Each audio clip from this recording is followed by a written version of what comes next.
I kind of went into this imposter syndrome when I first joined, thinking, "Oh, is this the right thing for me?" Because it looks really hard. One of those people that I met there was James Coxon, right? So the founder of Verscent, where I'm currently working. As you're graduating, they don't expect you to know a lot of things.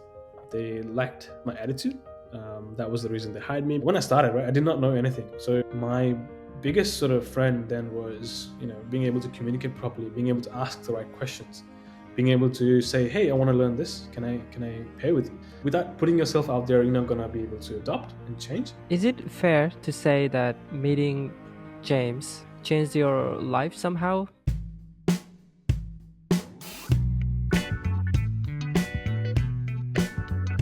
Hey everyone, welcome once again to the new episode. And here today, I have a very special guest with me. He's Prasiddha. He's currently working as a senior SRE at Verscent. I've known him for quite a while now, so I will let himself introduce himself more so that you guys all can know a bit more about Pras. So, Pras, would you like to give us a quick intro about yourself? Yeah, sure thing. First of all, thank you, Sonam, for inviting me to your podcast.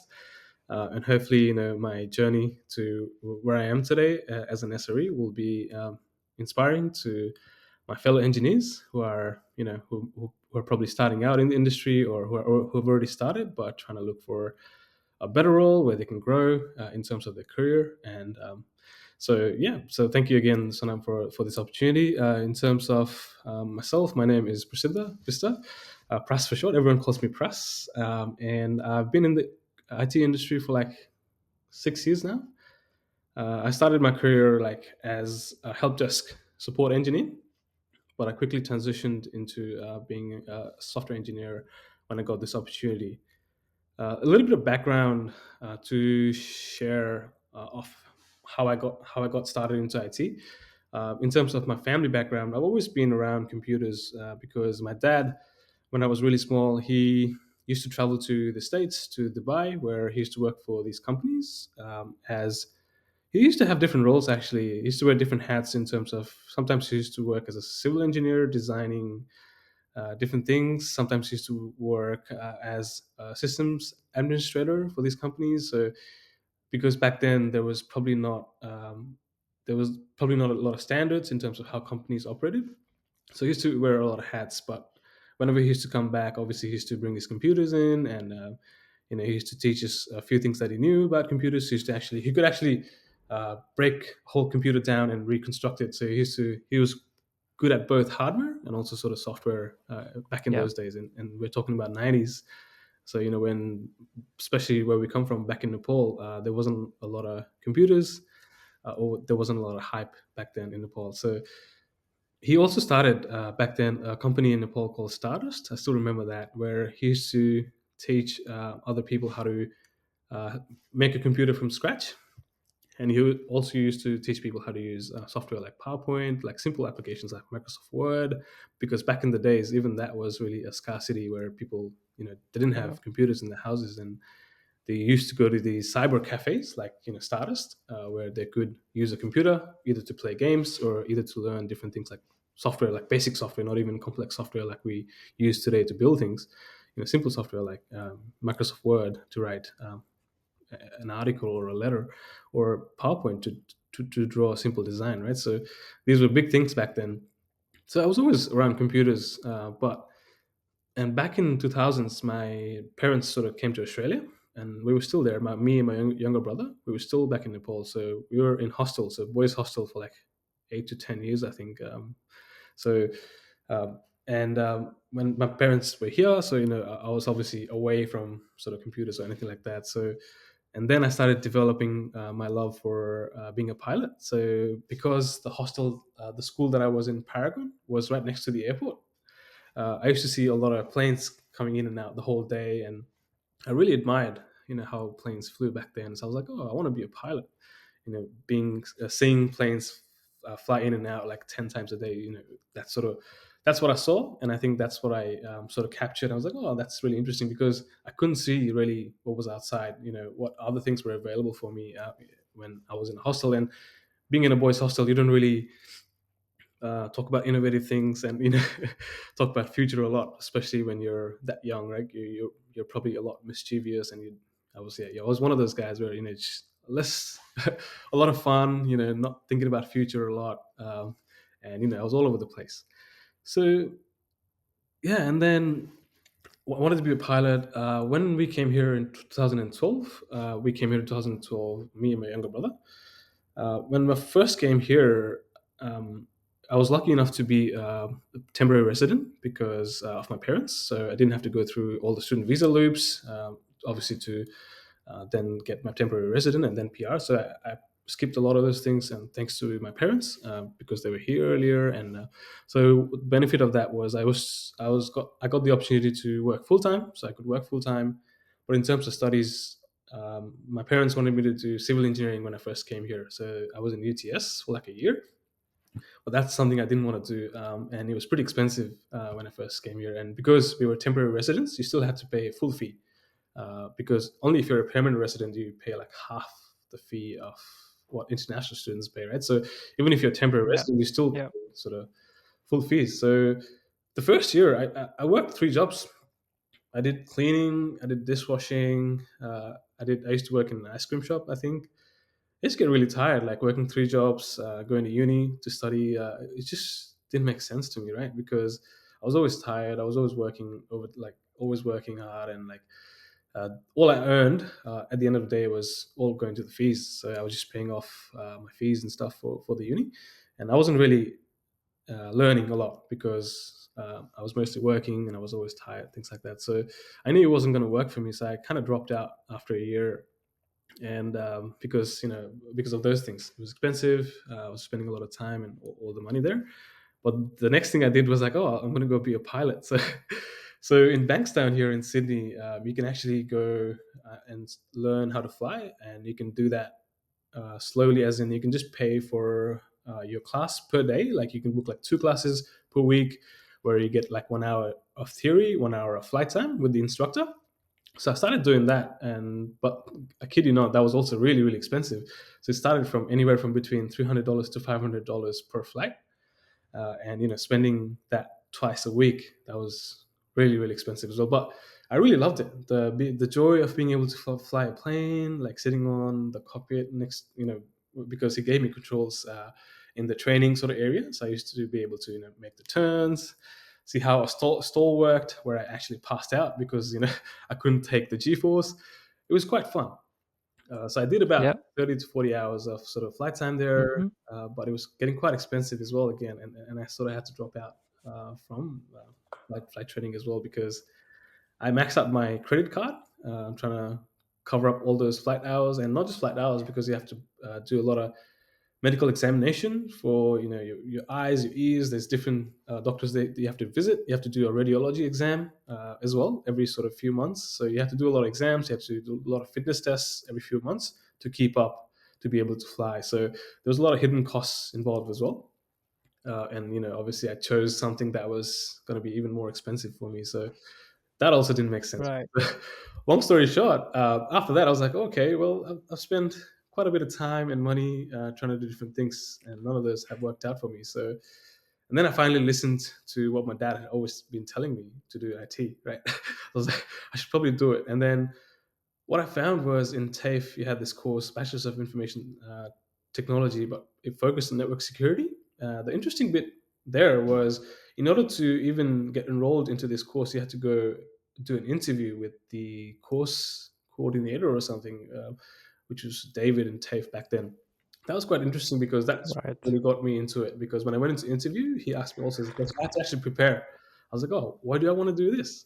Because that was going to be one of those questions that he was going to ask me. So I started learning about what was involved in the course. There was a lot of, it was networking heavy, but involved a lot of like CCNA stuff, like routers and switches, and how does networking work on a low level. And that I found really interesting because I had also seen my dad work on those things before back in Nepal. So I was like, all right, let's do this. And I went in for the interview. I sort of passed the interview, and I got the opportunity to study IT. Right, so that's how I got into IT. Like obviously, long story. 10 minutes of worth of backstory there. But I wanted to share that because especially when we travel to a different country like this, and we have to manage a lot of things, not just ourselves. We have to look after our family. You have to look after your studies. You have to look after your health.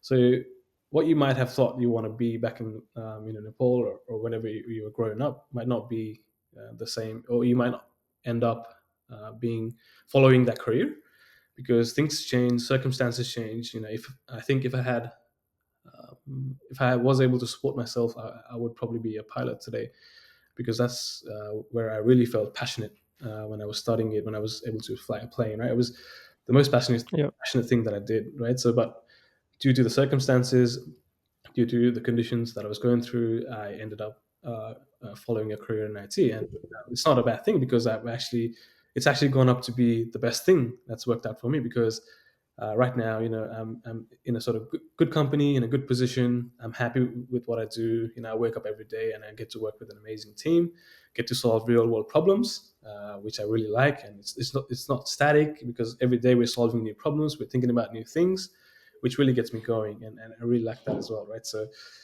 it's turned out to be really good in terms of my career at the moment. So yeah, that's that's how I got into IT. So Wow, that was a very detailed introduction for us. Thank you so much for that. Yeah, you covered almost like everything, all the way from your background from Nepal, coming to Australia, trying, doing different things. I didn't know that you were interested in pilot before. I mean, you wanted to become a pilot. That's a new thing I learned about you today. Yeah, interesting. Ironically, I didn't want to be the pilot, but wanted to study aeronautical engineering at one point. Back when you finish your higher studies plus two, 10 after 10 plus 2 in Nepal, then you have to do something. So that was something I was thinking of pursuing as a career in future, but that didn't happen. So, but as you said, yeah, I totally agree with you. Like whatever happens, it happens for a reason. And we're here today. So good. I'm very happy for you that everything rolled out yeah. nice. Thank you, Sana. Well, that's quite interesting as well. Like, you were interested in aeronautical engineering. Yeah, that would have been a quite interesting career as well. It's not easy. You have to study a lot, a few years, and then it's quite sensitive as well. It's not one of those, like, even IT roles where you can make mistakes and get away with it. I think aeronautical What do you is mean? They might be looking after you on this. on this. you know what I mean, right? It's not life threatening job that we do. It's not we're not looking after patients or anything like that. Yeah. That's where we get a safe passage of where we can make mistakes, iterate over it, and make things better. But yeah, I think aeronautical it's quite intense. But You yeah, mean it's it's been a not? rewarding career, I think, for sure. Yeah. So thanks again, Pras, for your introduction there. So you were just mentioning about the how you were slowly transiting into the tech field, and you mentioned about being interested in pilot, working at different places. Yeah, can you talk us through about how what was the point when you stepped into the actual field? Yeah, yeah, sure thing. There's also a bit of story here, Sona. So when I was studying IT, obviously I started in 2017. I started at TAFE, but I was working at the Qantas airport in the lounges where people come in before they fly in and out. They come into the lounge, they spend a bit of time there, Yeah. eat breakfast, dinner, few drinks, take a shower, just basically spend a little bit of time in the lounge, luxury time before they sort of take their flight to the final destination, right? So I used to work there, and when I first came to Australia, my English wasn't as good as it is today. So I had to spend a lot of time working on my English. And the best way or the platform to do that was where I worked at the Qantas lounges, because there were hundreds of people coming in and out, flying in and out every single day. So that was like the best opportunity for me to then improve my English by Hmm. getting to know people. There's different things: getting to know people, getting to learn about their life experiences, the places they've been to, things like that. So that really got me interested, and I used to spend a lot of time focusing on getting to know people, getting to know people's life experiences, and that really helped me not just improve my English, but also improve the way I interact with people here.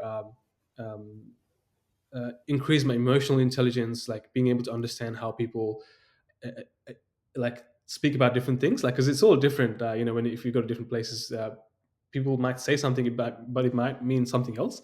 And there are a few things in even in Australian language that can resemble to those things. So it took me a while, but the way I speak now is a lot of years of speaking to a lot of people and getting to know a lot of people, and that's how I sort of improved my English. So, and the other thing, the good thing that happened to me was because I used to get to know a lot of people who flew in and out of Sydney, not just like some people flew every week, some people flew every month. And I still get some emails from some of those passengers where they're like, "Oh, Pras, we don't see you in the lounge anymore," and it really makes me feel good because I've made those genuine connections with people. Because people Wow. they used to even ask for me because a little gesture like obviously I was doing my job, but I used to do things like I would get people coffee if they wanted where they're seated, right? So that they didn't have to go walk up to the barista to get a coffee, or I would get them a newspaper. I would just ask how their day was. A simple question like "How was your day?" would actually make someone's day, make them feel really good, and I would get to know them like that, right? So I've seen people cry, I've seen people laugh, I've seen all kinds of emotions being in the lounge, right? And people because people are going through so many things in life. So it's been a real memorable experience to be able to have worked in the airport, to have gained all that experience from all those people, to have learned about those experiences. And one of those people that I met there was James Coxon, right? So the founder of Verscent, where I'm currently working. So back in 2019, when I was in my last year, I think I had already sort of started looking for a job in IT. I was like, oh, I got to get started because it's my last year. But there wasn't a lot of information out there on how to get started in the career, or there wasn't a lot of people I could reach out to, right, to ask how I should approach this, even, right? And maybe I wasn't looking hard enough. Obviously, there are so many groups these days, Discord groups, Slack groups, Facebook groups that people join in terms of building community. It could be different purposes to building community, to get information, to find a job, things like that. But back then I couldn't find a lot of these. Maybe I wasn't looking hard enough, right? Maybe it's just me, but I couldn't find a lot of places or people who could guide me to this stuff. But I was fortunate enough. What I did was I applied to a few places, and the first few interviews was terrible. Like even for a help desk role, I because I didn't know what to expect. Right, I just went in with whatever I had knowledge from the studies from TAFE, whatever I studied, and it was fully focused on networking and things like that. So when you talk about uh, applying for an interview, and when people ask you general questions, and you're like, oh, well, these are all new interesting questions for me. So that's how I felt during the first few interviews, and it was terrible, and I got rejected straight away. And that's obvious because I wasn't prepared. But as I started going through these interviews, I did about 8 or 9 interviews. By the time I did like my fifth or sixth interview, I was getting so better at interviews that I could just go to any interview after that, basically, and not be scared or nervous about it because I had that experience of going to a few interviews. I was like, oh, this is not hard at all. I can just do it now. I can just go to any interview, right? That's also something I want to share is sometimes you just have to keep trying. And, if nothing, you get to be better at the interview experience every time you do one, right? So that's also something sort of that I experienced. And then finally, I got a help desk job. I was still studying in TAFE, and I was still working at the airport. So I got the help desk job. I hadn't quitted my job at Qantas. I was about to quit, but I was lucky enough to have this one final interaction with James Coxon, who was flying in and out of Sydney and Melbourne because Verscent's headquarters is in Melbourne. That's where they founded the company. So he was flying in and out of Sydney and Melbourne every sort of week, and I met him for about 3 months. So it wasn't like a simple interaction where he provided me with this opportunity. But what happened was I met him a couple of times. I got to know him. He got to know me. One day he was sitting on this lounge desk with his computer with stickers in his back of the laptop, like from AWS. Like there was a lot of AWS stickers and like CI/CD stuff, GitHub. whatnot. So I asked, All right. oh, that's really interesting. What do you do for work? That's when I first time when I asked him about his work, and he told me he didn't tell me he was a founder of Verscent. He told me, oh, I work for a company called Verscent. That's what he told me, right? He's like, oh, Wow. and I'm like, oh, cool. I'm also studying sort of IT. This is what I'm doing right now. I'm still here, but I'll be joining the help desk sort of role in a few weeks. That's the sort of conversation. That was the final days, when I got to know what he was doing and he got to know Mm, what, right? So, and I'm really grateful that we had that one conversation, because otherwise I would have left. I would have joined help desk, and I wouldn't have gotten this other opportunity that I started. And it's been really fruitful that I did. It just changed my life, because I started the software engineering role. But I'll get to that. But and yeah, so I left Qantas. I started my help desk journey, but then because I had spoken to James and we had exchanged numbers, I got a call from the HR of Versant as well. So I had already started working at help desk, and it had been a few weeks. And because even at Versant, even after I got the call, these processes take a lot of time, right? So for me to be able to get an interview at first, and it took about like 1 or 2 months, right? So because they had to prepare for it, and it was kind of like a graduate role that they didn't even have, so they created a graduate role for me, graduate associate engineer role for me, right? So it was quite interesting. nice. And then so the HR called me. I was really happy, and I said, I talked to my family, my wife now, my brother, my parents, and they're like, yeah, you should definitely do it, because I was a bit skeptical. What happens is, right, because I had already started help desk, but by 2 weeks I already knew what to do, because in help desk you don't do a lot. You do things like you reset passwords, you fix printers, Mm, you put like change printer stuff, like you fix hardware. Like it's a bit like static, because once you know what you're doing, yeah. there's a run book for it. That's all you need to know, right? There's not much. I felt like there's not much creativity going on where you're solving a lot of problems. You're just doing the same thing over and over again. And I thought, oh, this is amazing. I love IT, right? Oh, that's all I need to do. And like, it seems like I know IT. I know everything. All it took was 2 weeks. This is what a, that was my thinking, because I did not know that the software engineering side of IT existed, which is like this vast, universe of things where you spend years and years and you still cannot keep up, right?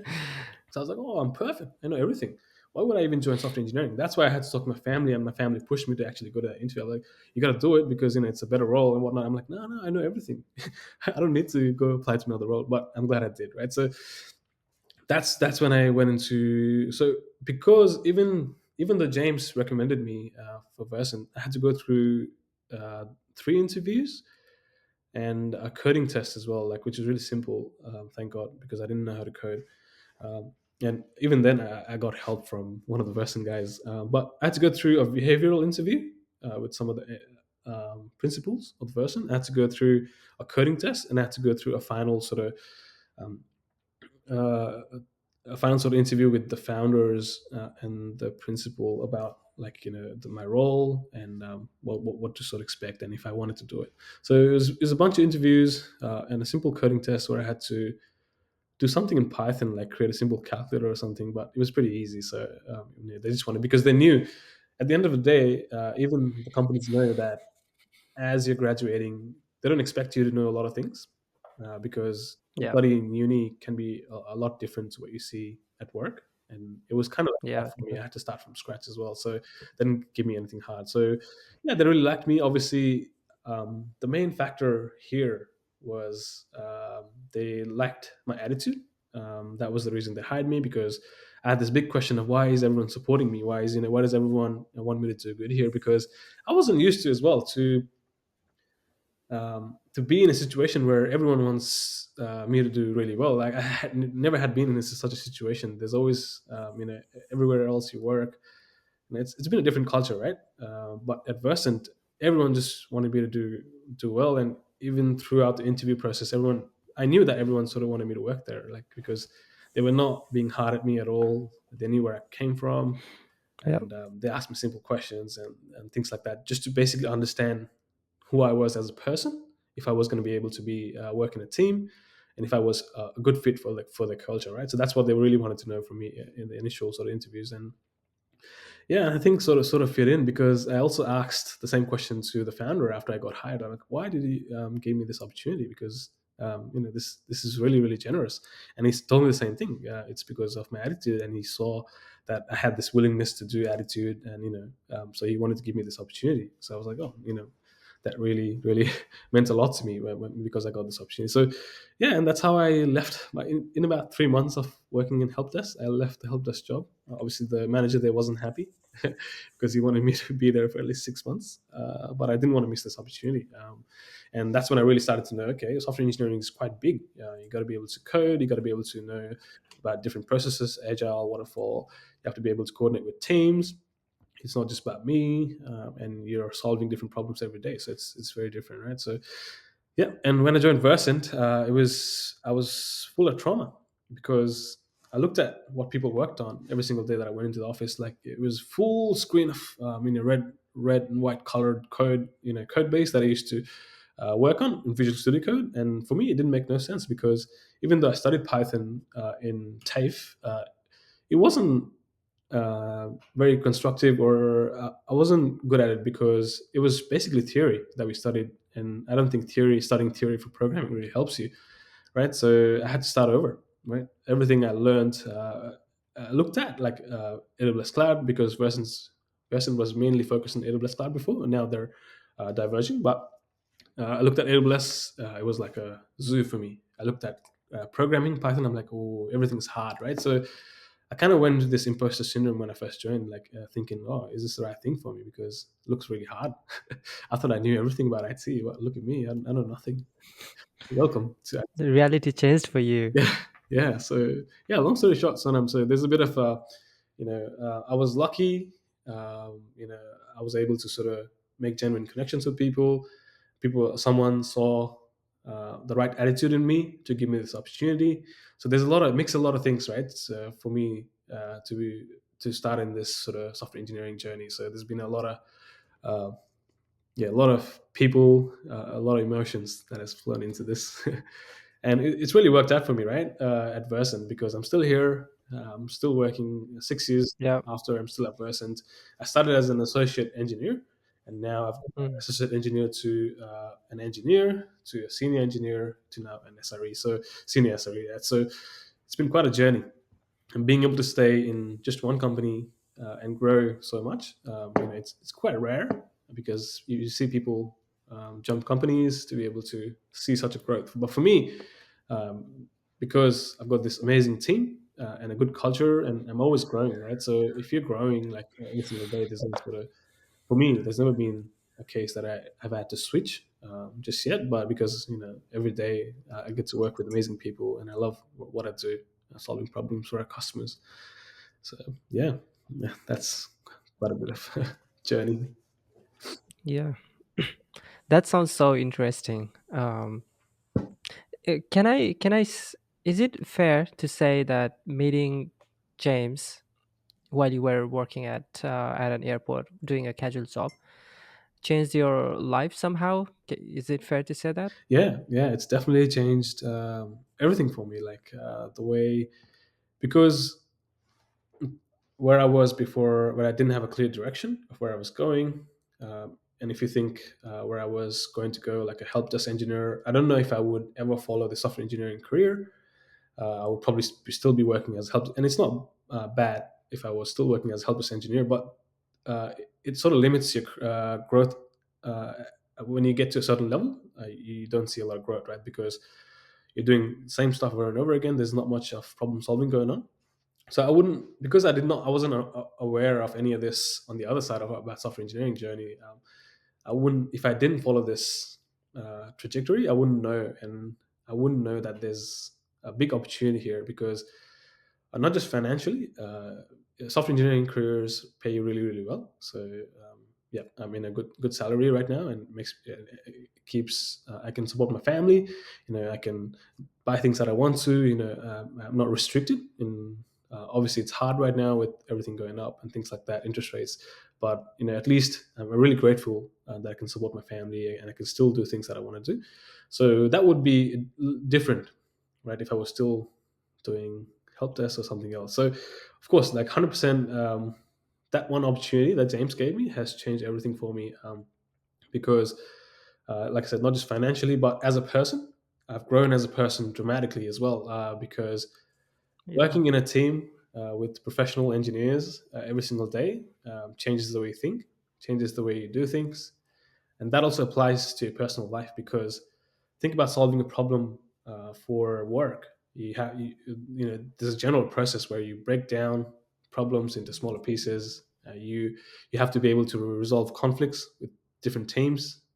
Work out a solution that works for teams if there's a conflict, whatnot. So all of this also applies to your personal life. For example, if I have an altercation with my wife, if we're going through a fight, you have to deal with that conflict in a good way, and you sort of learn some of that. You sort of bring some of that professional learnings into your personal life as well, right? So it's in every aspect. So financially, personally, professionally, it's changed my life in every way, right? So I'm really really grateful, and meeting James was one of the best things that's happened to me as well. So thanks, James, if he's listening to Yeah. the podcast.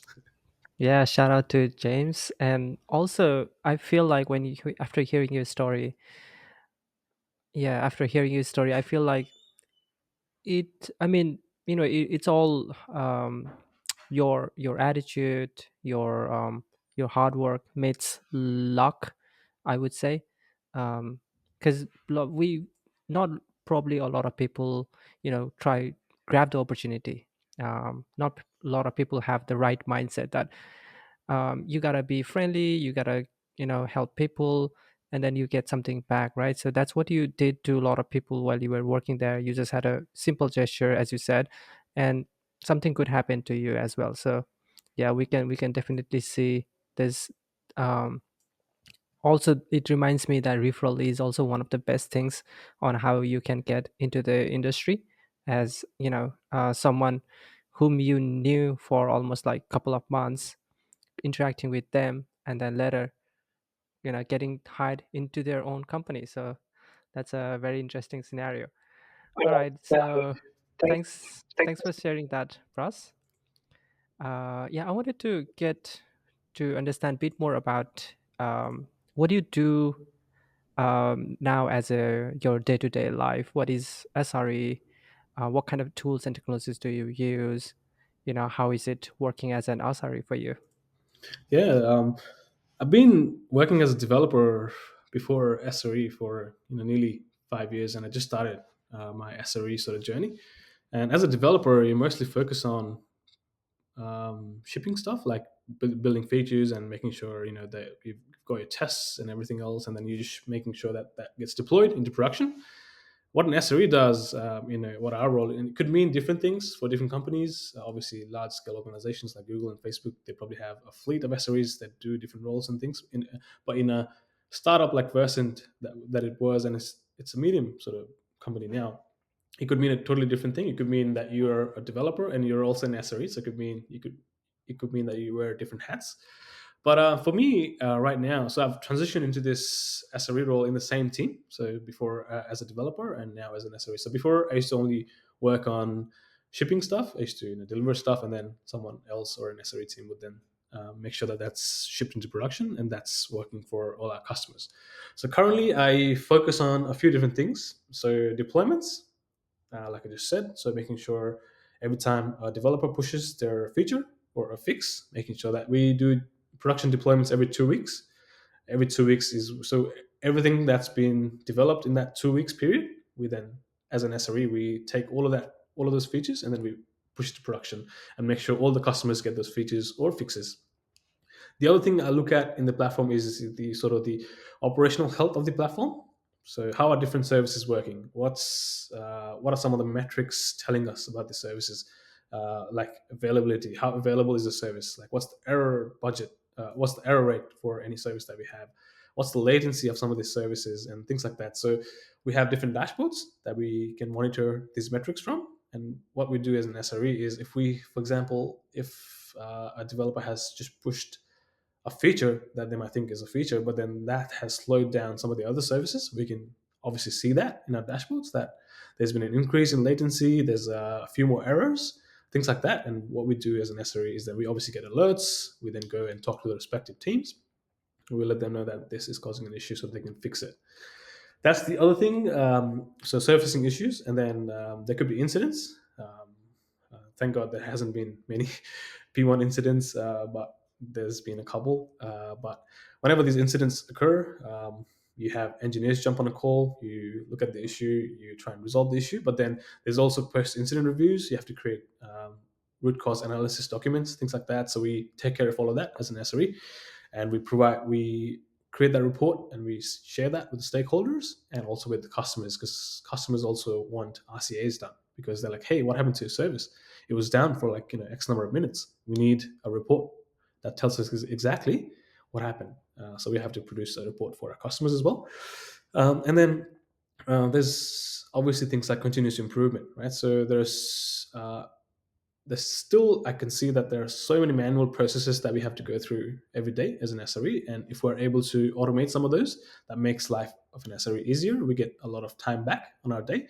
So we're always focused on looking at things that take up most of our time, and we things that we do manually, and then we try and automate those as well. So it's a combination of a lot of things. And if you think about this, this involves talking to a lot of teams. This involves being able to explain um, the nature of the topic to different teams, also stakeholders, which is the hard bit, where if, for example, if the developer team pushes something that's broken the application and that's caused financial disruption for a customer, that would mean that us SREs are the front line, so we have to be the first ones to talk to our stakeholders and be like, hey, this is what's happening. So that can also be the sort of, and this is where the soft skills really come into play, where you're able to interact with people, de-escalate the situation, see what, and make a decision as well on what's the best sort of next move that would keep everything under control and keep everyone calm. And that's when you're having a P1 incident in the middle of the night. So, yeah. So hopefully that explains it. So now it's a bag of things that I look after, and it, it involves a lot of context switching, I would say. As a developer, I wouldn't have to do I wouldn't have to do as much context switching, but I also think that it also comes with a senior role, where you're not just looking after yourself, or you're not just looking after a feature or a fix, but you're looking after a team maybe, or you have to do multiple things. You have to be able to context switch, and also be able to mentor others in the team as well. So a lot of expectation. I think that also comes with the senior role. I had a when you were talking about P1, I just remembered a very funny story, and I just wanted to quickly share with everyone.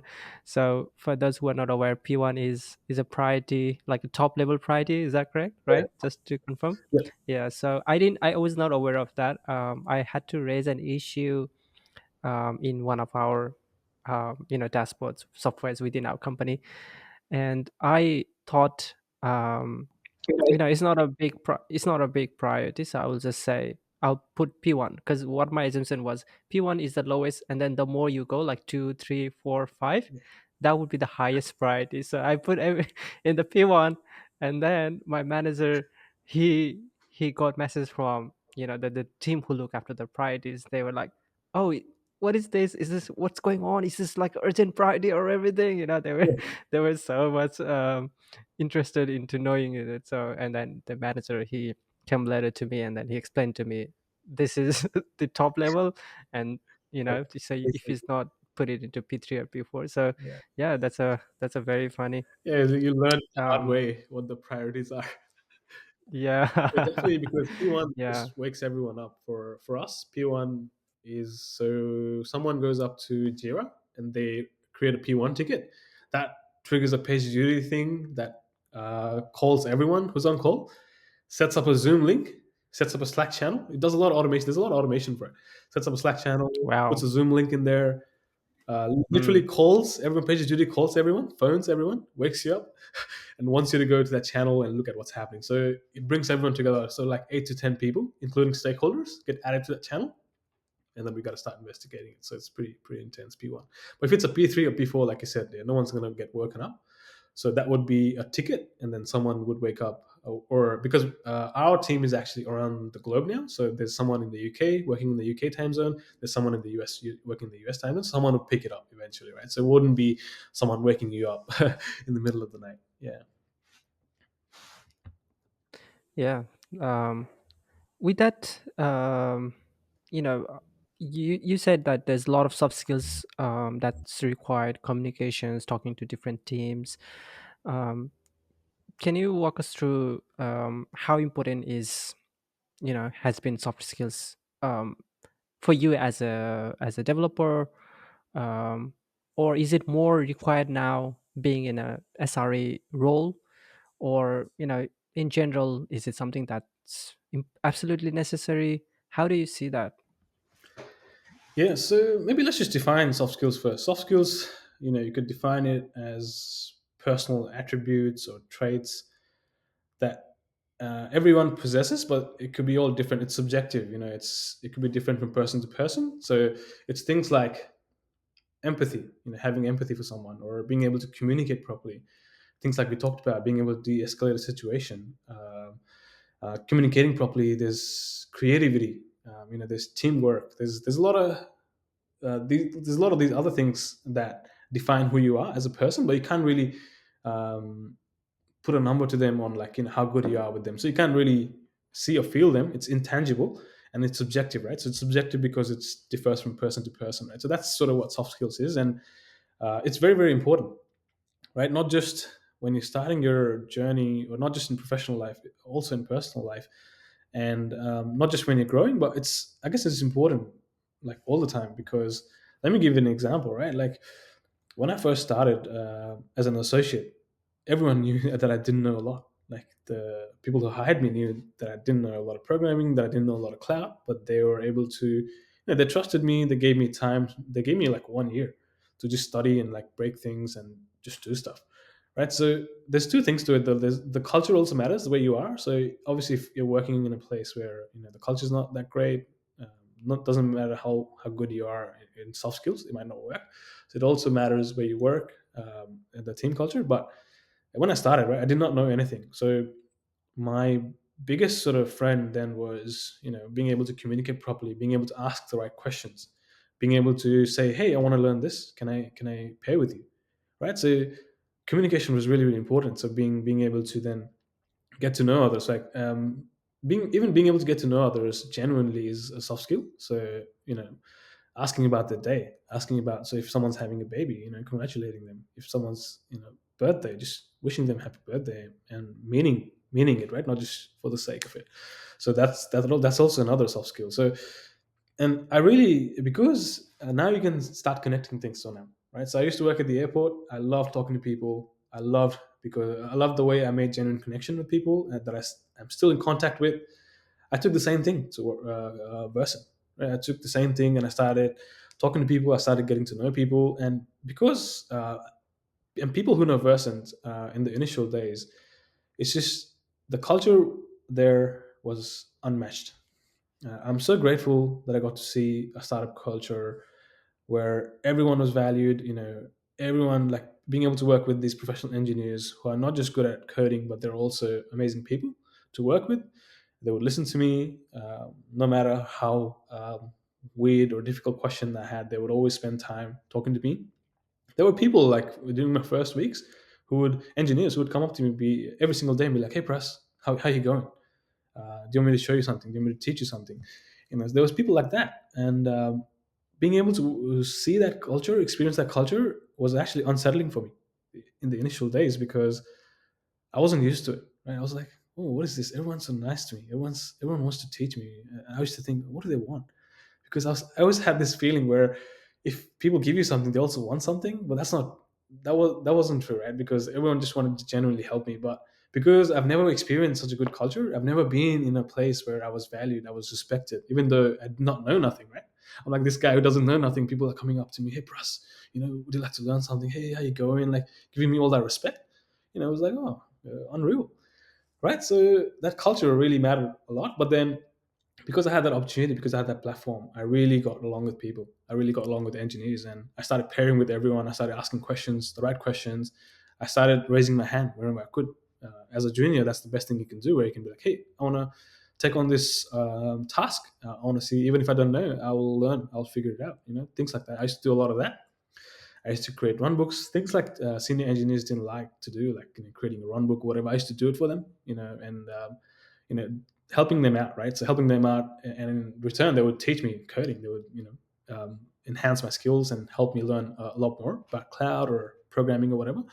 And so it really helped me. So being able to communicate properly, teamwork. So I think that is something I really fit into. I really fit into a team where the culture's really like Verscent, where culture's really good, where everyone looks after each other. You know, because I've been in the same team like for 6 years, and I know every single one of our team members, and we really, really get along with each other. And I think that's why some of us are really still here, even after so long, after so many years, because people just tend to switch. And the reason for that is, we really get along with each other. We are easy to work with, and we really gel in a team. So our team is, everyone jumps in. If you want to, if someone's stuck, someone's helping out. If someone's got to go on holiday, someone takes over the shift, things Yeah. like that. So there's always been soft skills involved, and it was more soft skills than now, tech skills, right? Because I did not have any of those skills. So as I grew, soft skills was 80% of my day to day, and 20% was technical, where I was just learning. I did not know a lot. So by the time of first year, I wasn't even making Verscent any money, or I wasn't being productive. I wasn't on doing any customer things at all, right? So the first year, Verscent was totally investing in me. So they trusted me. They gave me this opportunity for the first year to spending basically, they're basically paying me money to study. Can you imagine? Like, that's the best thing one can get. So that's the best opportunity that I got. It's like, oh, this Verscent company is actually paying me to be a software engineer. That's amazing, right? So that's the opportunity that I got, and I'm really grateful for. Now I have to think about a senior role. As I've been growing as to an engineer role, to a senior role, soft skills are also more relevant now, in a sense that now I'm not just looking after my work. I'm looking after teams. I'll have to I have to interact with different teams. I have to interact with stakeholders. I have to make sure that every team is happy in terms of, like deployments, in terms of like if there's an incident, being able to de-escalate the situation, being able to come to a common point, a middle ground for different teams, things like that. So I do a lot of that. Being able to jump on a customer call whenever they need, and customer calls are always hard, because most of the times, to be honest, like, because our platform is really consistent, things we deploy things very consistently, and most of the times it's customers, because customer can tweak things in the platform, and they do that. So we have to jump on a call, and sometimes customers are like very straight, like, it's your problem, fix it. And we eventually figure out that it's something that they changed, and you know they're like, oh wow, okay. And we end the call, but being able to stay calm in the situation. Just the other week, I think about this, where we were scheduled for this podcast last week, but we did not end up doing this because I got woken up for a P1 call, middle of the night. But it wasn't a P1 incident, and someone just raised a P1 incident, and I had to wake up. But the way I handled it was I did the work. I stayed up all night. I did what they wanted me to do. But eventually, when my manager woke up, they told me that I could have said no, because it wasn't an incident. It wasn't an incident at all, right? So, being able to do that, it takes, someone like, I don't know, not everyone would do that. I think, being able to sacrifice your sleep, people would just be like, I've seen people just say, I won't do it, because it's not an incident. I Yeah. could have said that, but it's not me. It's not my nature. I think I'm more of on the soft side, where I just deal with, I just de-escalate situation. I probably take the hit, and then I'd rather just come back and talk about this, and let our managers talk about it to their managers and solve it that way, versus just being heated in that moment and just saying something stupid or whatever, and that would just make things worse. So yeah, so it's even more. It's still relevant. So right now, I do less of coding. I do more of this. I do more of stakeholder management. I do more of deployments. Like, I do more of. I touch more teams. I touch a lot of people. I talk to a lot of people. So yeah, it's very much relevant. So it's on my day to day. It's a lot of being able to explain people, like, and making sure that they understand what I am trying to do, what I'm trying to tell them, and also the other way around, where I understand what the teams want and how I can support them better. So yeah, it's very important. Yeah. Yeah. 100% agreed with that, Pras. One thing that you mentioned about soft skills, when we say about soft skills, it doesn't have to be something very big or um, complicated. Simply saying, um, "Hey, how are you?" to your colleague is also, is that's where you can start from, right? Just being generous, and then passing a smile to your colleagues, or not just colleagues, like anyone, right?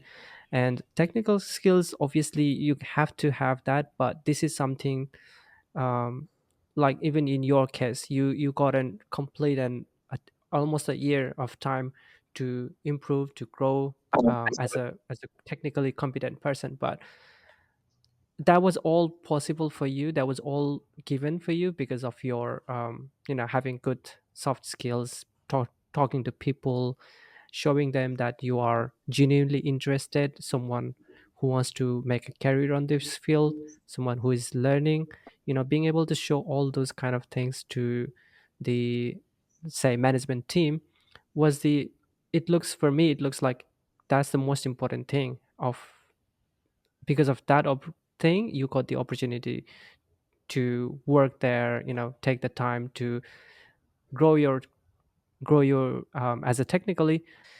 I know you're a people person, right? But for someone who is not a people person, who is just focused on technical, how can they improve bit of a soft skills side or a people side on them as well? Oh, that's a very interesting and a good question. Take an example for me. Like, I wasn't like this before. Like I said, I wasn't a people person before at all. Like, I think I was an introvert before I started working at the Qantas lounges, because I was the same. Like, I'll give you an example of the first day that I came to Australia. My mom sent me to get a bottle of milk from the local supermarket of where I was living. I went to the shop. I asked the shopkeeper, "Hey, where's milk?" And I don't know how I pronounced this statement.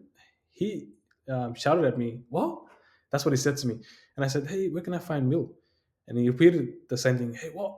Because he didn't understand what I was saying, and because he was so loud, I really got overwhelmed. Right? I couldn't just stand there. I just got really overwhelmed that I had to leave the shop, go back to mom, and I told mom, I don't want to be here, mom, because I cannot even buy a bottle of milk, and I don't understand people. People don't understand me. I want to go back to Nepal.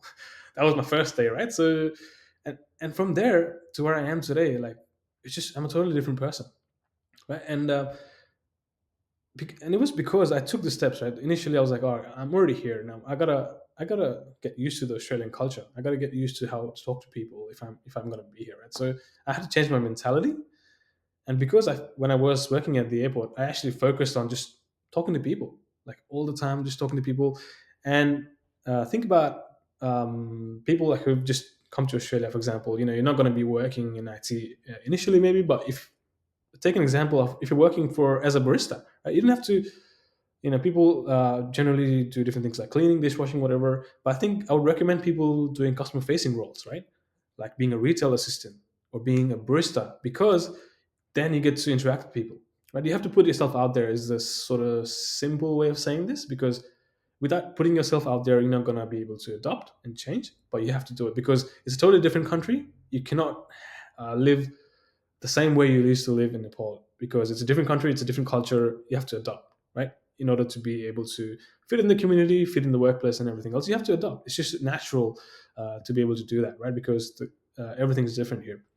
And if you get into one of the customer facing roles, that's when you get this opportunity. You have to put yourself out there, talk to people, get to know how their day was, right? Start with that. Just say, hey, how was your day? And you'll be surprised how many people don't stop talking to you after 5 minutes, even though you've asked them a simple question, how was your day? Because no one said, there could be someone, because I've seen this case at the airport where there was this lady who hadn't spoken to anyone in like days. And when I asked her how her day was, she wouldn't stop. Like after 5 minutes, she's still going, right? Because she was so happy that someone asked her how her day was. So it's a simple question like that that can really help you not just improve, the way you interact with people and get to know the people and culture, but you actually make genuine connections with people, right? You change their day, you make their day because you ask them how the day was, right? So I would start small, like I would start there.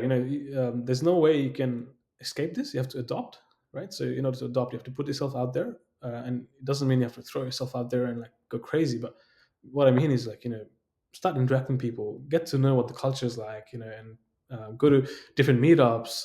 There's Toastmasters these days. Right? So I actually want to do that, but I don't know when. I just said it, but I don't know when. Right? So there's Toastmasters in Sydney where you can just talk to hundreds of people and about anything, about life, whatever. Go on a stage. Basically, it's like public speaking, right? But people, Oh, I didn't know that. yeah, people are there to support you, because they know that you're there to improve your public speaking skills and things like that, and getting to know people, right? So you can, Oh, interesting. yeah, you can do different things, right? And if you know that you're already gonna be in IT, I would like, even if you're studying, just go to meetups, go to different meetups, get to know people, and that's the best way you can actually find a job as well, even before you've graduated. Getting to know people in these meetups, getting to know what they work on, getting to know these different amazing speakers that come and share their knowledge.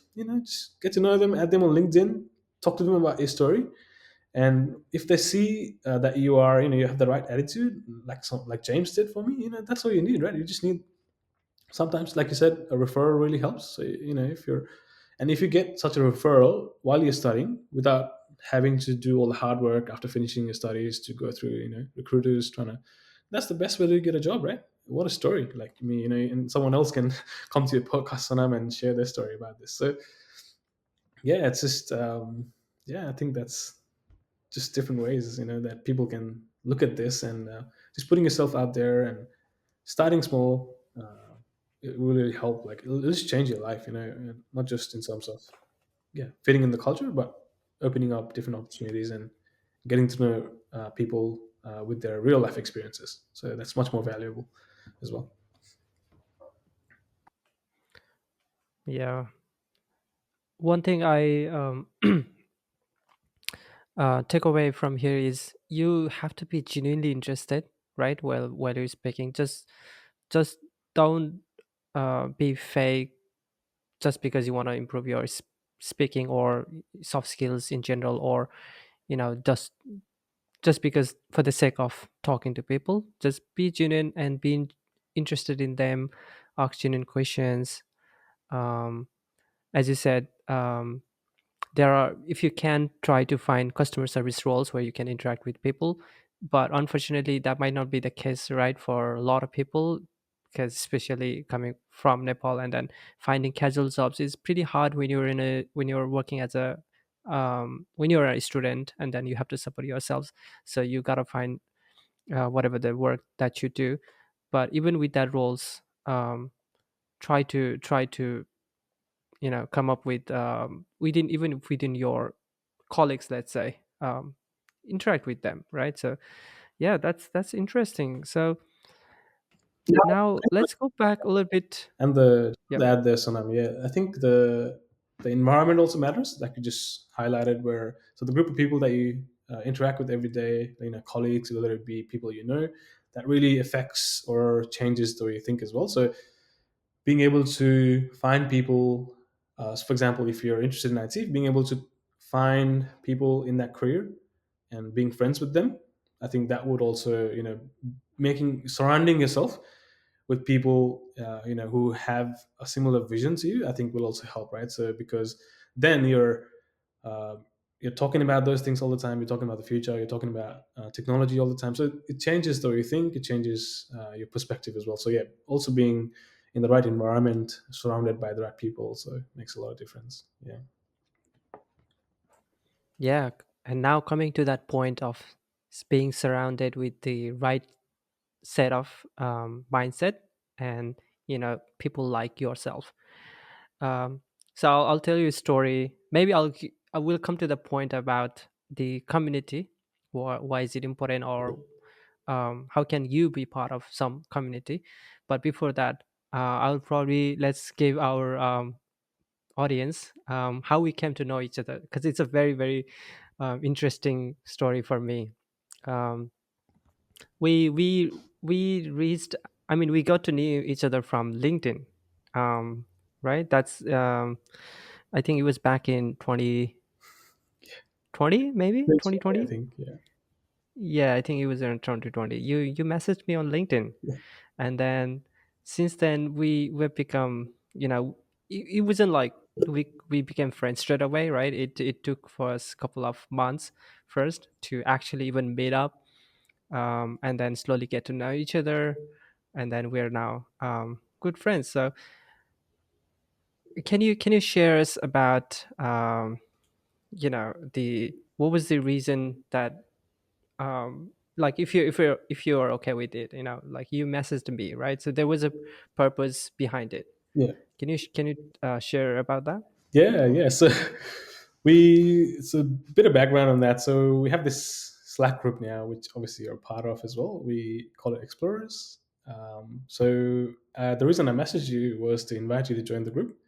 And I was kind of doing that every few months where I would just go look up LinkedIn and I would just find engineers like yourself who have just started in the career. And I would just message them and be like, hey, we've got this group of like minded people, who really want to basically give, then take. We want to help other people and like, to basically learn and grow with each other while helping others. And not many like found it interesting, right? And many people thought it was fake. They would just tell me, hey, like you sound really fake, like Amway or whatever. Like I'm like, no, no, it's not like that. But someone like people like you though, like we're really interested. So every 20, 30 people I would message, there would be like five or six who'd actually respond and join the group. So and I don't do that, All right. but initially in the day. So kind of like a HR recruiter for the Slack group or whatever. Yeah. Yeah, put a bit of background on this Slack group, Sonam, then, right? When I Yeah. was studying IT, and like I said, when I joined the help desk role or even software engineering role, I couldn't find a lot of group or people or mentors who would genuinely be able to guide me. Right? There were a lot of open groups, I think, but it wasn't a place where you would get a one-to-one sort of mentorship from anyone or anyone that would genuinely sort of spend time to get to know your situation. So I thought that was really lacking in the community. So I got along with a few of the TAFE friends that I was studying with, and we opened this Slack group. It was initially for like a TAFE project that we did on AI, like using Deep Lens, AWS Deep Lens camera or whatever.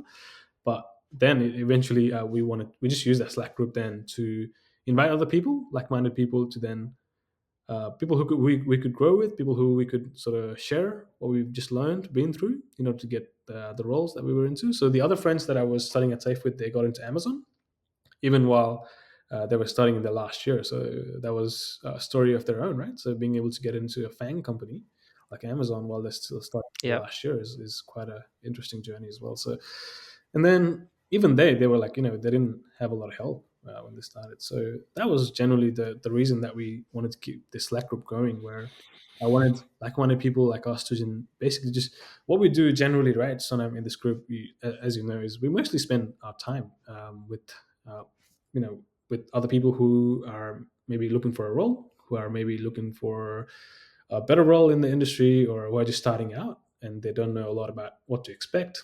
How do they even approach? Do Yep. they want to do front end side of things in IT? Do they want to do back end? They don't even know. They don't understand things. They don't know the process of even applying for those roles. We look at the resumes. The resumes are like 4 pages long, things like that, right? So, and then what we do generally is we spend a bit of time with them, like genuine time with them. We understand the situation, right, and then we guide them. So basically, our role in this Slack group is mostly guiding people to do the right thing and sharing our experiences, where people can learn from and apply those to find a better role or whatever they're after, right? So just make something better for themselves. So, and that's really powerful. So now just being able to, it might sound like, oh yeah, you're just talking to people, but it's not just that. Sharing your experiences can really shape others' careers, and just sharing an experience like mine, hopefully will inspire others to just follow, not just go through this technical hard way, but focus on soft skills, focus on themselves, in order to find a better role and find a better place in wherever they work. Because soft skills and whatnot, it just helps you, not just helps you to get a role, but it helps you grow in your career as well. It'll take you into that leadership role. Um, yeah, so I think that's sort of it. Yeah. Yeah. So if I summarize it correctly, the whole reason of you guys with friends coming up together and then forming a Slack group was to get your assignments, to interact or to communicate with each other mostly, help or help each other, right? So that was the whole motive behind starting a Slack group. back in the time, right? And now slowly you guys started bringing in more and more people like you, as you said in the beginning, when we talked about how you can develop soft skills, right? So being around with the people who have very similar thoughts like you, or who are in the very similar journey like you.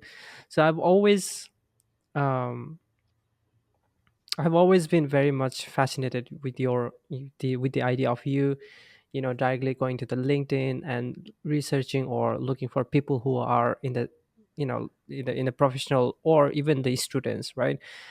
And reaching out directly to them, or probably, as when I imagine that, sometimes when I imagine that myself, probably I wouldn't have done it.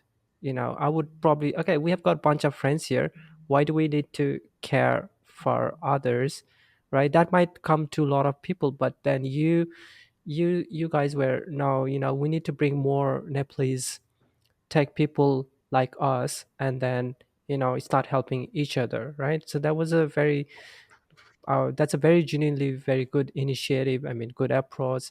And and because of that, we're here today. We will probably eventually meet or get to know each other, or not, we'll probably even not know, you never know, but a simple act of doing such thing Hello. has, not just it's not just about you and me connecting, but also helping, making an impact on other people's life, right? So after coming to the group, I was genuinely surprised, just from my perspective as well. Like, I didn't have a lot of friends or people who knew. I didn't know a lot of people who were into the same IT field.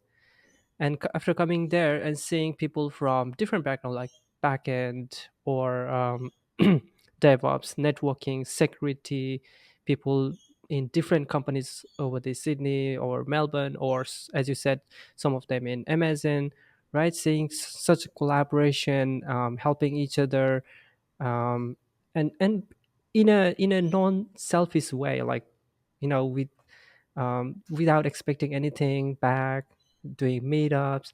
So that has obviously made a positive impact on my life. I can definitely say that. And I am 100% sure that it's not just probably me. There's a lot of other people who joined in a similar fashion way, and their lives have been touched.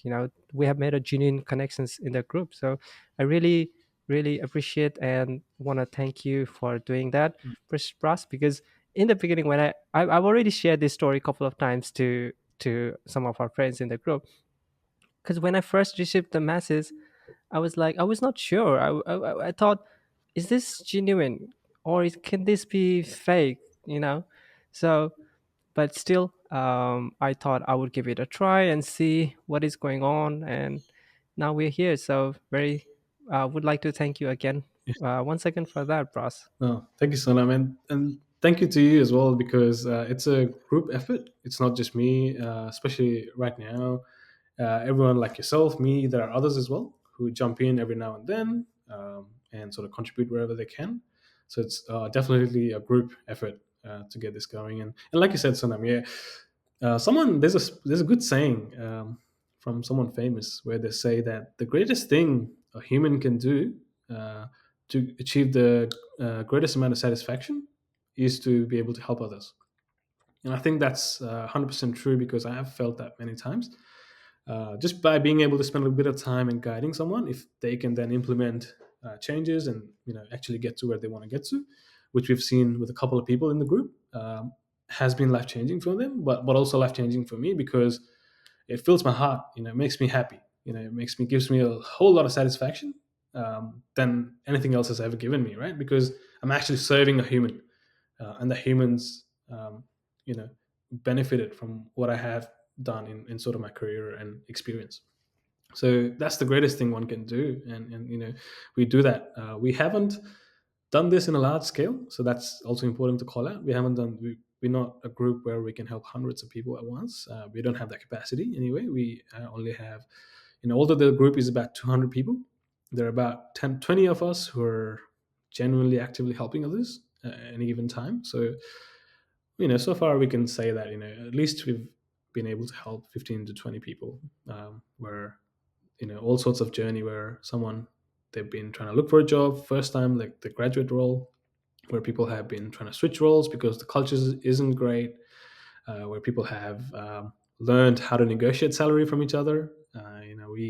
We help others in different areas. Like we do mock interviews where we feel like we make the where we make you feel like it's an actual interview and put you under pressure. We help people in every different way, but it's mostly spending time and sort of guiding them. But yeah, it gives me a lot of satisfaction, Sonam, when we're able to help others, and we're still doing that. And I'm proud to say, I think you can also call me out, but all the people who've joined Slack who didn't have a job, or like, or whatever they joined Slack for, I think they've got a job. I think there isn't anyone left in Slack group who is currently looking for a role or anything like that, because we've been able to guide them. They've worked hard, and at the end of the day, they have to work hard, even though we're guiding them, right? So they're doing all the hard work, and I think, yeah, we've been able to guide them, and they've found what they're looking for, and yeah, that's the best sort of outcome. And those are also the kind of people who stay back and want to give back to the community, right?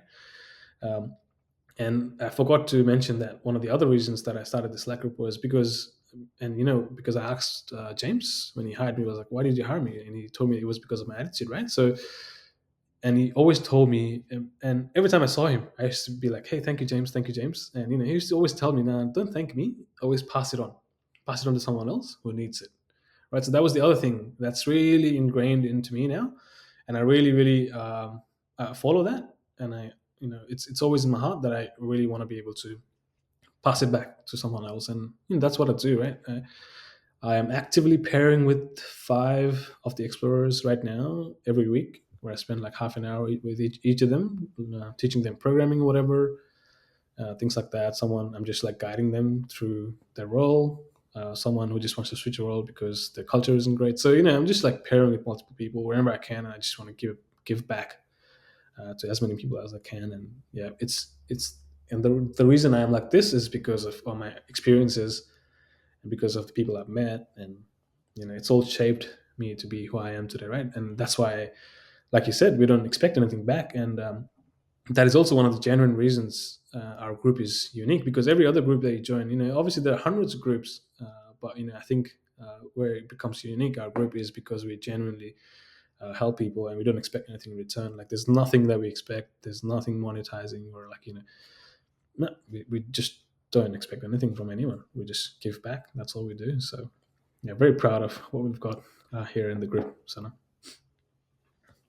Yeah, I just realized just just few sentences back after you mentioned the name Explorers, we probably missed out in the beginning of introducing. You know, we talked about the community that we have, but we didn't really say okay the name or mostly yeah the name. So yeah, so for everyone, just to let them know that we it's the name of our community is Explorers.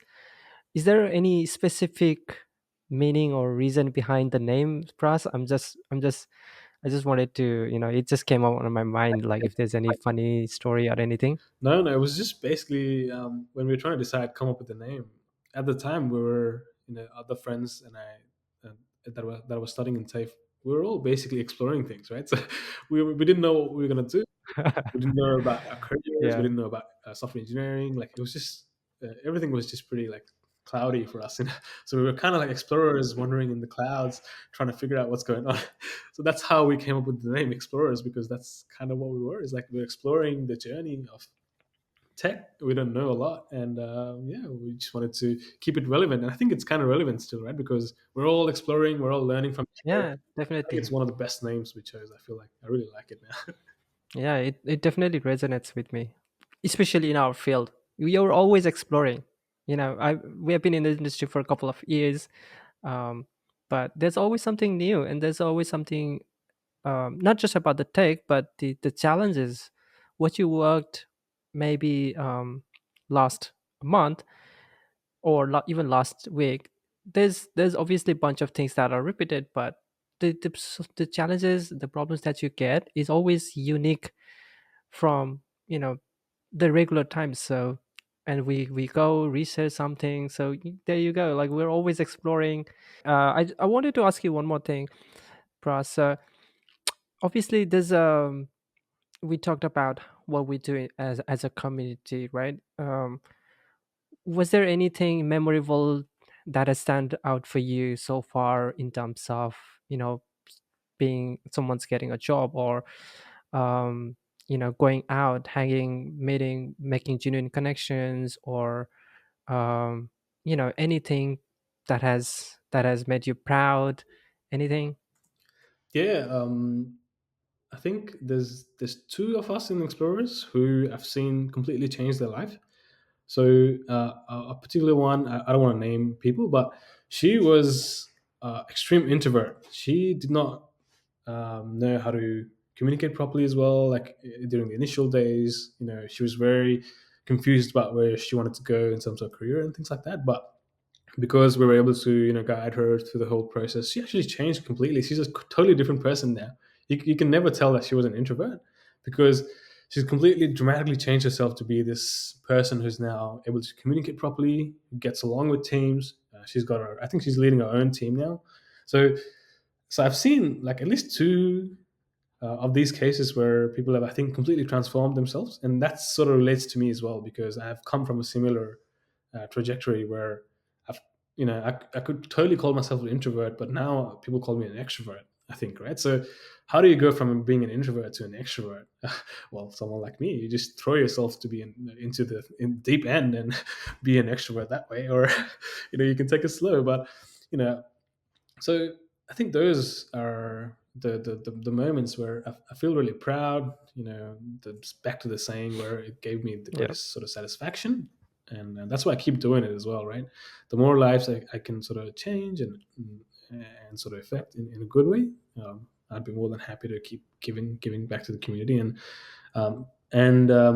like Geshen that always says in our group, your network is your net worth. So one of the greatest things that this community Mm, has also given us is the yeah, genuine right. connections that we have, like me and you. There are others as well who I've built genuine connections with that I can just reach out if I need help or anything else, and I'm pretty sure they'd always be willing to lend me a hand, if they had to, right? So I built lots and lots of genuine connections here, and like I always say sometimes to you guys as well, like I probably feel like you guys are only the genuine sort of other friends that I have in my life right now, except for work, because most of the time we spend our time at work. But other than that, I spend a lot of time, with explorers with us, where because we have a lot of things going on, like we read a book together. It's not just a group where we help others, but we do a lot of things. There's tech talks where we share our knowledge. Or we catch up for a book club where we read a book together. We have like our monthly catch ups. We're trying to build a website together, right, for our explorers group as well. So there's lots of stuff happening, and it really keeps me excited and keeps me going as well. So I really love the way we help others and also learn and grow with each other, all professionally and also personally as a human as well. So it's all win-win in all aspects. Yeah, yeah. Shout out to Kesanda, and not just Kesanda, everybody in the community was were very actively contributing, um, in directly or indirectly, as a member of the group. This, yeah, as you mentioned, there's a lot of things happening behind the scenes that we don't see directly. We have been building the website. It had been pending for quite a while now, so we are actively, and this reminds me like a, a perfect genuine collaboration. The way the work that's happening behind the scenes is like a is something that you actually see in a typical production level environment in an industry, in a company. We've gone from planning, we've gone from collecting the requirements, we've gone from brainstorming, we've gone through the design process. We have brought up the people from different sort of backgrounds, right? It's not everybody is a developer. So we have got UI UX designers, we have got project managers, we have got people who are more into cloud or architecture, right? So everybody coming together, discussing ideas, and then going weekly catch ups, talking about the next days. So having a good design in the Figma where developers can sort of have a look and then try to implement that thing, going through the code reviews, right? That's the most important thing of how you learn, share back, give feedback to other people. And there are people who are already working in their field for quite a while now, but there are also students or freshly graduates who are involved in the project, and this gives them the real industrial experience that they require to get a job. Now, we have already heard from them like how it's being so much helpful, not just in terms of code, but in terms of communications, in terms of planning, what goes behind building a real project in an industry level, right? So that's just a simple example, but as you mentioned, sharing knowledge back, tech talks, book clubs, networking. I guess that's even the more important part of coming together and then sharing what's going on. It's not just about the professional share that we do. Like it's more happens more on the genuine and then on the personal level of trying to understand really about each other's lives, right? So yeah, there are so many genuine connections that we have gone through. We do catch ups. We even go outings like um, campings, right? That's another important. I mean, not important, but exciting moment of our journeys so far together. But again, this is all the reasons that we're sharing this is we're genuinely. Sorry, it's at least I mean I know we are. We're genuinely happy to help each other and also form a community of both personal and professional lives, right? That's all about the reason we're sharing this. It's not about advertising our group. It's not about asking people to sort of trying to make a lot of people come. It's more about having personal connections. So yeah, that's the whole reason of us sharing about our story about the group, about the tech community. um, Yeah, 100%. And we don't yeah want to be like any other group out there as well. So now we want to be a little bit unique yeah in, and that's the reason we cannot help everyone. Like we have limited support in how much we can do. And but whatever we do, we put 100% in. If we help someone, we put 100% there, and we get it done for people. So yeah, it might not be a larger impact, but for what we do it genuinely, and throughout the process, we make genuine connections, like you just said, with other people. yeah true, 100%. um, yeah, coming to that point about, we have definitely talked about the role of you as an engineer, your journey, the soft skills, networking. So how can someone who is just starting out in this field can do or take away the ideas so that they can implement on their own life, and then they can also um, get a breakthrough in the industry? um, I would start early. So even before you finish your studies in your last year, I would start applying for different places, like internships, graduate roles. Graduate roles is recommended because in graduate roles you get anywhere from 6 months to 1 year to actually study, and because they know you're a graduate, so they have to give you time. Versus a junior role where you're expected to work from day one, like some sort of contribution from day one. So a graduate role would be better once you're starting out because you get a lot of time to be proficient in what you expect to do. I'd obviously focus on soft skills as well. So I would definitely go to a lot of meetups. There are a lot happening now. It stopped during COVID, but I think it's resumed now where we have a lot of meetups going on. So pick something that you're interested in. Again, that is subject to change because I used to think, oh, I love front end and I would be a front end engineer, but I'm a back end engineer now. So once you start actually working somewhere, you might change your because you'll then identify what you love versus what you don't love, and you might sort of change where you go. Uh, so being open to that idea, so you'd go to different meetups, meet different people, and that's also the best way to obviously get to know people, make genuine connections, like we spoke about, but also to find a role because you know having a referral is easier, like we all know, than trying to apply to 100 places and waiting for a recruiter to call you, because it comes down to, again, the human interaction, the human emotion, right? Because you're genuinely talking to that person, you're getting to know them, and then maybe you're asking them to give you an opportunity, right? So I would do a lot of meetups, get to know a lot of people, build that network around you. Your network is your net worth, right? So you build that network, and then yeah, hopefully then once you start, I would still, because initially you'd need a lot of support from the team as you're growing, because you won't be able to contribute straight away. So I would focus on getting to know your team, getting to know the team culture, and see where you fit in, see where you can contribute, even though it doesn't mean that as a junior you cannot contribute. There are different ways where you can contribute. For example, picking up a simple documentation task, always raising your hand to pair with a senior to learn something. That shows that you're enthusiastic. You want to learn something. You're willing to do. Always, yeah, like raising issues before anything happens. So that's also one of those skills, soft skills. Calling out that you're in problem.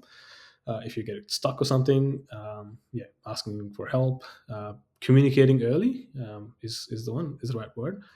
And yeah, just focusing on a lot of aspects to help you grow, right? Because eventually you want to grow, but then yeah, you're focusing on sort of everything else as well around you. You're focusing on people, you're focusing on the team as you're growing, and that will really help you shape yourself as a person, like because you're able to communicate better with the team. You're able to, once you know everyone, it becomes way easier to ask for help as well, right? Versus if someone's rude in the team, no one's going to help you out, right? But versus if you're someone you know who's nice, who's easy to approach, interact with, everyone's always going to be happy to jump on a call with you and sort of help you out. So not being that person, being the right fit in the team. And obviously, these are some of the things that you should also ask before you join a company, right? Because it's the interview time where you got to ask these questions. What's your team culture like? How does your team work? How does your team function? Things like that, just to be able to understand the culture a little bit, right? So because I've also seen scenarios where the team culture is not so great, and even though you want to do good, you're being pulled down, right? Somehow, because you're not able to make a change, or you're not able to, no one's listening to you, everyone's calling you out, there's a blame culture, things like that, right? So if you work in a culture like that, you're definitely going to be defeated, right? So you also have to be mindful of where you work, and you got to find that right culture. So yeah, there's a lot of things on it, right? So when you get started, right, so less technical, it sounds like, and more of building relationships, getting to know people, getting to be the right fit in the team. And then once you start growing, after a 6 months or 12 months mark, that's when you actually start contributing to the code base, to the business, and the Yeah. business can actually make some profit money from your work that you do, right? So yeah, just being able to get there, and being able to make an impact, and then after that, consistency will matter. So being able to consistently deliver, that output that you've got as well, and keep going with that output as well. So a lot of things will come into play, but yeah, these are some of the things that you can think about before you start. Starting early, trying to get to know people, and hope Yeah. someone will give you that opportunity. And then once you find the right fit or the right team culture, and then improving yourself in many different ways, not just technically, but as a person, communication skills, all of the other skills, and also along with the technical, as you have to as well. Yeah, no, I agree with that because when someone starts out, even talking from my own experience, what are the things that we usually do? We try to pick a maybe a domain. For example, if I'm into software engineering, I pick a language and then try to study everything inside it, right? We build projects. That's what we usually do. We focus mostly on technical aspects of it, but if you're not able to communicate and then explain what is the project about, or even like your knowledge, if you're not able to radiate that to someone else, how can the other person know what your capabilities are, right? So there's a lot of things are equally important besides technical parts, right? So that's, and we have already discussed based on your journey as well that um,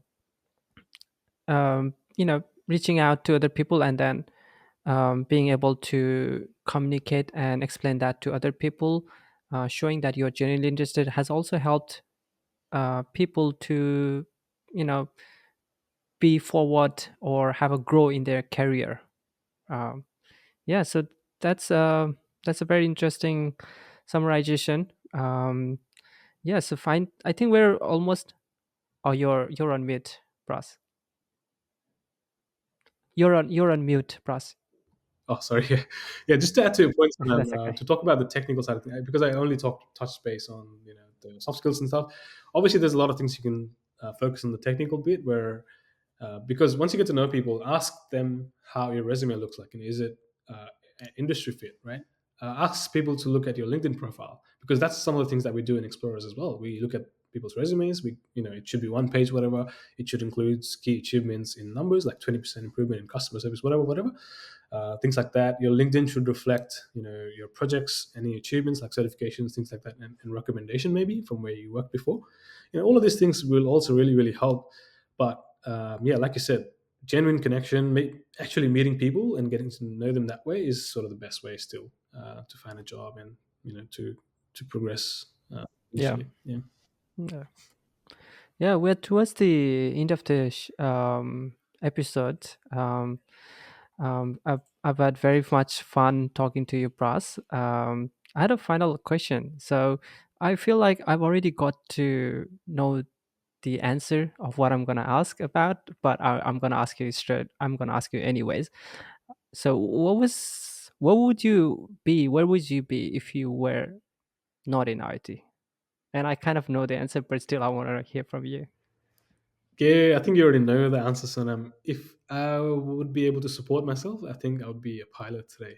Um, yeah, but because of the circumstances, All right. So once, so can is it fair to say that someday we can see you flying, um, jets and planes? you can definitely imagine me flying a small plane and taking my family around Australia in a small plane because you can get a Yeah. private license at about 45 to 50 hours of flight Mm. time. It'll cost you, anywhere from 40 to 50 grand. So I'm willing to invest that money to be able to fly again. So, but the only difference, it wouldn't be a commercial airline. It will be a small plane. What I really want to do is be able to fly my family, take my family in the plane and fly them around Australia. I think that would be the best thing ever. Yeah. I hope we get to be on the back passenger As well. as well. Yeah, Someday. we'll do like an explorers hangout day. Yeah. Yeah. All right. That was so much fun, Pras. Thank you for once again accepting and coming, especially on the weekend, and also when you're feeling a bit down under the weather. Um, you know, and sharing your story, the your insights of your experience and everything. Um, so how can people find you finally? Like if someone wants to reach out to you. Yeah, I think the best way would be LinkedIn. So my name is Prasiddha Bista on LinkedIn as well. Prasiddhabista. We'll put down in Yeah, the show notes. description. And yeah, I'm usually approachable on LinkedIn unless you're already in the Slack group where I'm the most approachable in Slack. But again, thank you so much, Sonam. I think it's more about me sharing this journey, hopefully motivate others to, hopefully it'll help other people think about their journey and how they can shape their journey. If they're starting their journey, even if they're in the mid career, looking at my sort of experience, if they can sort of apply some of those principles and take a step up in the ladder, that would be really helpful. So being able to sort of share my journey is also a great opportunity. So thank you, Sonam, for providing this platform for me and others to share our journey.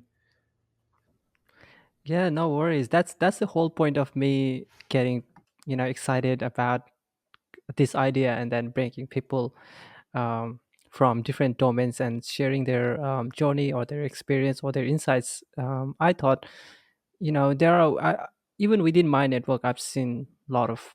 I mean, I have quite a few good friends, or um, even without. I mean, beyond the circle of my friends, I've seen people who are doing excellence on their own field. So it's probably it's time for us to come out and then let the people know that, hey, we're doing something good as well. So that's the whole point of bringing people in. So with that being said, thank you once again, Pras, and for all the people. um, yeah, if you liked our conversation, just gives a thumbs up and follow Pras, reach out to him. Yeah, thank you everyone for listening to the conversation. Thank you. Thank you, Sam. Take care. Bye.